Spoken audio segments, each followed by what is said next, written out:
வங்கதேசம் சிதைந்து கொண்டிருக்கும் வேளையில் யூனிஸின் குடும்பம் செல்வத்தில் கொளிக்கிறது. ஆகஸ்ட் 2024 முதல் யூனிஸ் வங்கதேசத்தின் அதிகாரத்தை பிடித்தார். அதன் பிறகு யூனிஸ் துவங்கி இருந்த கிராமின் வங்கியை வளப்படுத்துவதில் அக்கறை செலுத்தி வருகிறார். இந்த வங்கியில்தான் இன்றும் 90% அதிகமான பெண்கள் கடன் வாங்கி வருகின்றனர். இதை வைத்து தனது தொழிலை தற்போது வளர்த்து கொண்டு இருக்கிறார் யூனிஸ். பல நிறுவனங்களுக்கு அனுமதி மற்றும் வரி சலுகைகளை வழங்கிக் கொண்டிருக்கிறார். அமெரிக்காவின் கட்டுப்பாட்டில் யூனிஸ் இருக்கிறார். வங்கதேச நாட்டின் கதவுகளை வாஷிங்டனுக்கு திறந்துவிட்டுள்ளார். அமெரிக்காவுடன் கைகோர்த்து எல்லையில் இந்தியாவுக்கு தொல்லை கொடுத்து வருகிறார். அமெரிக்கா கால் வைத்த பின்னர் வங்கதேசத்தின் வளர்ச்சி விகிதம் 3.9% மட்டுமே. தனியார் முதலீடு 50% அல்லது அதற்கும் குறைவாக உள்ளது. நாட்டில் பஞ்சம் அதிகரித்து வருகிறது. பொருளாதாரம் வேகமாக சரிந்து வருகிறது.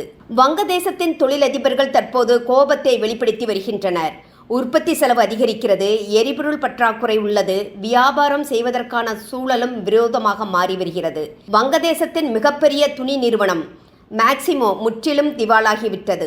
மேக்சிமோவின் 170 டெக்ஸ்டைல் தொழிற்சாலைகள் வங்கதேசத்தில் மூடப்பட்டுள்ளன. ஷேக் ஹசீனா ஆட்சியிலிருந்து விரட்டப்பட்டு ஓராண்டாகிவிட்டது. 2025ஆம் ஆண்டின் இறுதியில் அல்லது 2026ஆம் ஆண்டின் தொடக்கத்தில் வங்கதேசத்தில் தேர்தல் நடைபெறலாம் என்று கூறப்படுகிறது. அப்போதுதான் புதிய அரசு உருவாகும். ஆனால் அமெரிக்கா யூனிஸ் இருந்தால்தான் தங்களுக்கு சாதகமாக இருக்கும் என்று கருதுவதால் தேர்தல் சாத்தியமா என்ற கேள்வியும் எழுந்துள்ளது.